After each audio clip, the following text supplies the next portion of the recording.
Assalamualaikum warahmatullahi wabarakatuh. Halo semuanya, saya Yusrina Zaharani, mahasiswa Universitas Zainul Hasan Genggong, Fakultas Tadris Umum Prodi Tadris Matematika.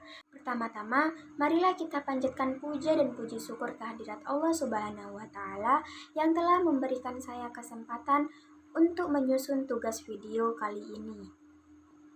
Yang terhormat, Bapak Rektor Universitas Zainul Hasan Genggong, Asosiat Profesor Dr. Abdul Aziz Wahab BAMAG, yang terhormat dosen pengampu Ahmad Muzammil.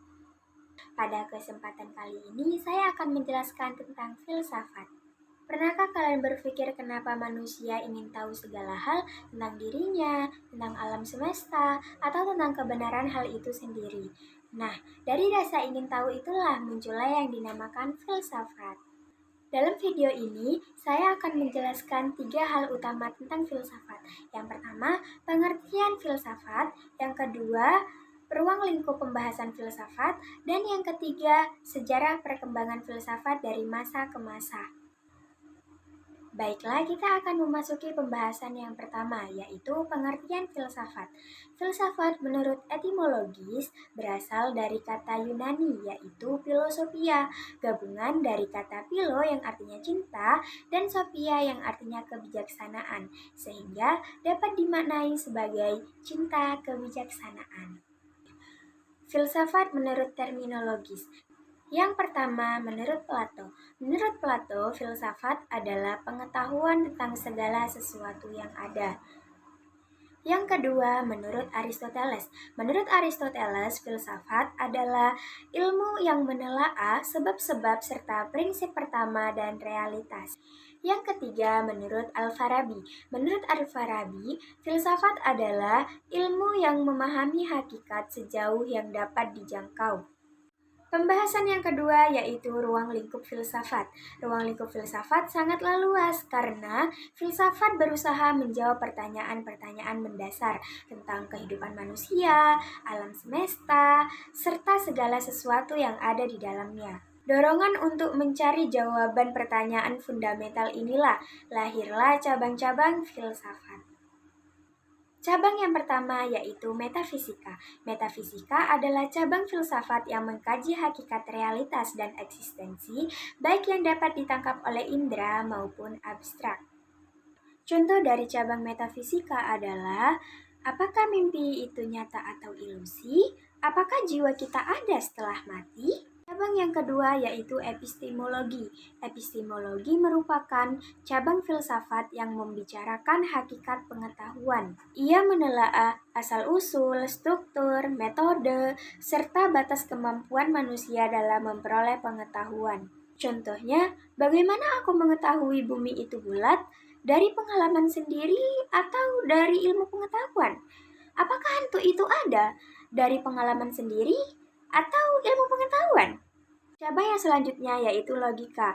Logika berfokus pada aturan-aturan berpikir yang benar, sahih, dan sistematis. Cabang ini berfungsi sebagai alat bagi filsafat maupun ilmu pengetahuan untuk menilai kebenaran suatu argumen. Contoh dari cabang logika adalah manusia pasti mati. Saya manusia, jadi saya pasti mati. Cabang yang keempat yaitu etika. Etika adalah cabang filsafat yang menelaah prinsip-prinsip moral serta menentukan apa yang dianggap baik atau buruk, benar atau salah dalam tindakan manusia. Contohnya, menyuntik saat ujian dianggap tidak etis karena adalah perbuatan curang. Cabang yang terakhir yaitu estetika. Estetika membahas mengenai keindahan, seni, serta pengalaman estetis manusia. Contohnya, melukis pemandangan, menata ruangan, atau menata makanan saat dihidangkan. Ada pula tambahan cabang filsafat, yaitu filsafat politik dan filsafat ilmu. Dan sampailah kita dalam pembahasan terakhir, yaitu sejarah perkembangan filsafat dari masa ke masa.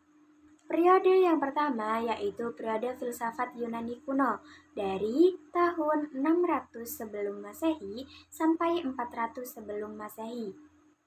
Pada masa ini, manusia mulai mencari kebenaran, tidak lagi dengan mitos atau kepercayaan dewa-dewi, tetapi dengan akal dan pemikiran yang logis. Tokoh penting dalam periode filsafat Yunani kuno yaitu ada Thales dari tahun 624 sebelum Masehi sampai 546 sebelum Masehi.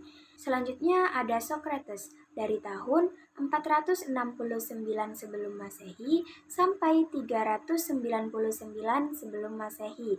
Ada juga filsuf bernama Plato dari tahun 427 sebelum Masehi sampai 347 sebelum Masehi. Dan filsuf yang terakhir ada Aristoteles dari tahun 384 sebelum Masehi sampai 322 sebelum Masehi. Pada filsafat kuno, fokus pada manusia, alam, dan kebenaran. Selanjutnya, periode filsafat abad pertengahan dari tahun 400 sebelum Masehi sampai 1400 sebelum Masehi. Setelah runtuhnya Yunani dan Romawi, pusat perkembangan filsafat berpindah ke dunia Islam dan Eropa Kristen. Pada masa ini, filsafat banyak dipengaruhi oleh ajaran agama, terutama usaha dalam menyatukan akal dan iman. Pada masa ini, tokoh-tokoh pentingnya ada Al-Farabi, Ibnu Sina, Ibnu Rus, dan Thomas Aquinas. Filsafat abad pertengahan membahas tentang hubungan antara akal, iman, dan Tuhan. Yang ketiga, filsafat modern. Filsafat modern dimulai dari tahun 1400 Masehi sampai 1800 Masehi. Pada masa modern, manusia mulai melepaskan diri dari dogma agama dan tradisi lama, lalu menekankan kebebasan berpikir serta penggunaan akal. Ciri khas dari masa ini adalah munculnya ilmu pengetahuan dan berpikir kritis. Yang keempat dan yang terakhir yaitu filsafat kontemporer dari tahun 1800 Masehi sampai sekarang. Filsafat kontemporer muncul pada abad ke-19 hingga sekarang. Pada masa ini, manusia mulai mempertanyakan makna hidup, kebebasan, dan dampak teknologi. Ada 3 aliran penting pada masa ini, atau pada masa kontemporer. Aliran yang pertama yaitu eksistensialisme, membahas kebebasan dan tanggung jawab manusia. Yang kedua, pragmatisme, menilai kebenaran dari manfaatnya dalam kehidupan. Yang terakhir atau yang ketiga, aliran positivisme, menekankan pentingnya ilmu yang berdasarkan fakta. Filsafat kontemporer banyak membahas tentang manusia, nilai, dan kehidupan modern. Baiklah, kita sudah berada di ujung video pembahasan kali ini. Semoga dari pembahasan ini kita dapat mengetahui bahwa filsafat bukan hanya sekedar teori, tetapi dasar cara kita berpikir secara kritis dan rasional dalam kehidupan sehari-hari. Saya Yusrina Zaharani pamit undur diri, kurang lebihnya mohon maaf yang sebesar-besarnya. Wassalamualaikum warahmatullahi wabarakatuh.